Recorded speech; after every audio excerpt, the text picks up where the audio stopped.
Shalom saudara yang terkasih di dalam Tuhan. Matius pasal yang kelima ayat 33 sampai ayat yang ke-37. Demikian firman Tuhan. Kamu telah mendengar pula yang difirmankan kepada nenek moyang kita. Jangan bersumpah palsu, melainkan peganglah sumpahmu di depan Tuhan. Tetapi aku berkata kepadamu, janganlah sekali-kali bersumpah, baik demi langit, karena langit adalah tata Allah, maupun demi bumi, karena bumi adalah tumpuan kakinya, ataupun demi Yerusalem, karena Yerusalem adalah kota raja besar. Dan janganlah juga engkau bersumpah demi kepalamu, karena engkau tidak berkuasa memutihkan atau menghitamkan sehelai rambut pun. Jika ya, hendaklah kamu katakan ya. Jika tidak, hendaklah kamu katakan tidak. Apa yang lebih daripada itu berasal dari si jahat. Saudara, kalimat jangan bersumpah palsu, melainkan peganglah sumpahmu di depan Tuhan, tidak ditemukan di dalam seluruh perjanjian lama. Ini sekali lagi menunjukkan penafsiran yang salah dari para ahli Taurat atas ayat-ayat tertentu yang berhubungan dengan sumpah atau kesaksian yang akan Tuhan koreksi karena mereka telah salah mengerti ayat-ayat perjanjian lama secara prinsip. Di dalam Taurat Musa memang ada tertulis, jangan menyebut nama Tuhan Allahmu dengan sembarangan. Hukum yang ketiga di dalam Keluaran pasal 20 ayat yang ke-7. Janganlah kamu bersumpah palsu demi namaku, supaya engkau jangan melanggar kekudusan nama Allahmu. Akulah Tuhan. Di dalam Imamat 19 ayat yang ke-12. Kemudian di dalam Ulangan 6 ayat 13 berkata, dan lagi engkau harus takut akan Tuhan Allahmu. Kepada Dia haruslah engkau beribadah, dan demi namanya haruslah engkau bersumpah. Para ahli Taurat tahu ayat-ayat ini, dan mereka menafsirkan serta menyimpulkan ajaran Taurat tersebut sebagaimana yang Tuhan nyatakan di atas. Tetapi yang mereka ajarkan bukan yang dimaksudkan oleh ajaran Musa. Tujuan Musa menuliskan peraturan ini adalah untuk mengekang kecenderungan manusia berdusta karena sifat keberdosaannya. Salah satu problem yang harus dihadapi Musa adalah berkenaan dengan tendensi manusia untuk berdusta satu terhadap yang lainnya, dan kecenderungan orang yang dengan sengaja mengatakan apa yang tidak benar. Hidup ini menjadi kacau. Salah satu penyebabnya adalah karena orang tidak lagi bisa mempercayai apa yang dikatakan orang lain. Ini sudah menjadi semacam penyakit pandemi universal dari dulu sampai sekarang dan di mana saja. Orang selalu bertendensi untuk berdusta. Peraturan Musa ini bertujuan untuk mengontrol, mengendalikan masalah ini dan mengembalikan manusia ke dalam kehidupan yang benar. Peraturan Musa menegaskan bahwa hal bersumpah adalah hal yang sangat serius dan sakral, tidak bisa dibuat main-main. Dan ini sekaligus juga bertujuan untuk memperingatkan bangsa Israel tentang keseriusan hidup dalam hubungannya dengan Tuhan, dan menekankan kepada mereka bahwa segala sesuatu yang mereka lakukan ada di bawah mata Allah yang mengawasi, dan Allah mau supaya mereka hidup secara benar.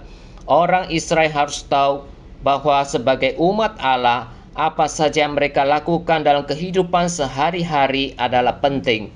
Bahwa kebenaran harus diterapkan dalam seluruh aspek kehidupan, termasuk tutur kata mereka. Saudara, di dalam Matius pasal yang kelima ayat 33 sampai ayat 37 tadi, di sini Tuhan melakukan koreksi terhadap penafsiran yang salah dari para ahli Taurat. Pertama, kita harus jelas apa yang dimaksud Tuhan. Jangan sekali-kali bersumpah demi apapun. Apa maksud kalimat ini? Apakah Tuhan sungguh sama sekali tidak mau orang bersumpah? Alkitab sendiri menunjukkan banyak bukti tentang orang-orang yang bersumpah. Ketika Abraham menyuruh hambanya pergi mencarikan istri bagi Ishak, ia minta hambanya bersumpah. Menjelang kematiannya, Yakub meminta supaya Yusuf bersumpah agar menguburkannya bersama leluhurnya. Menjelang kematian Yusuf, dia mengikat saudara-saudaranya dengan sumpah. Yonatan mengikat sumpah dengan Daud, dan di dalam perjanjian lama kita melihat orang-orang kudus, para tokoh iman melakukan sumpah dengan sikap paling serius atau sakral. Di dalam Matius 26 ayat 63, Tuhan Yesus sendiri tidak menyanggah ketika imam besar bersumpah demi nama Allah. Bahkan sepertinya Tuhan menerima hal itu sepenuhnya sah. Paulus sendiri berkata di dalam Roma 9 ayat 1, "Aku mengatakan kebenaran dalam Kristus, aku tidak berdusta." Bahkan di dalam Ibrani pasal 6 ayat 16 dan ayat ke-17 dikatakan bahwa Allah sendiri mengikat dirinya dengan sumpah. Bukti-bukti itu menunjukkan bahwa sumpah boleh dilakukan, tetapi sumpah harus dibatasi, tidak boleh secara sembarangan. Dan ketika sumpah harus dilakukan, ini justru menekankan betapa serius dan sakralnya hal yang sedang dibicarakan. Yang Tuhan Yesus larang di sini adalah penggunaan sumpah yang tidak bertanggung jawab dengan menyebut nama Allah secara sembarangan. Nama Allah dan nama Tuhan Yesus Kristus tidak boleh dipakai secara demikian. Kedua, orang tidak boleh bersumpah demi apa saja yang berupa ciptaan Allah, karena segala sesuatu adalah milik Allah.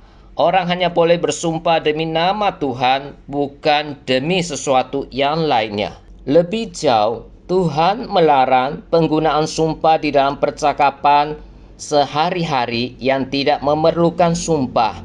Tidak perlu bersumpah untuk hal-hal sepele. Bahkan sumpah itu sama sekali tidak perlu. Di dalam percakapan sehari, katakan saja yang sebenarnya. Berdusta itu sendiri sama salahnya dengan bersumpah palsu. Di dalam kehidupan dunia yang penuh dengan dusta dan kepalsuan ini, di mana para pedagang, para ilmuwan, para pembela keadilan seperti jaksa dan hakim, para pemimpin, seringkali berdusta sambil berusaha meyakinkan orang dengan sumpah. Di dalam kondisi seperti itu, orang Kristen dipanggil untuk hidup benar, menyatakan kebenaran dalam tutur katanya, dan membuang segala kecenderungan untuk berdusta. Kiranya Tuhan menolong kita, supaya kita bisa menjalani kehidupan yang benar, berbicara dengan benar, dan tidak sembarangan bersumpah. Supaya kita dapat menjadi orang yang jujur dan dapat menjadi saksi Tuhan di manapun kita berada. Kiranya Tuhan menolong kita dan memberkati kita semua. Amin.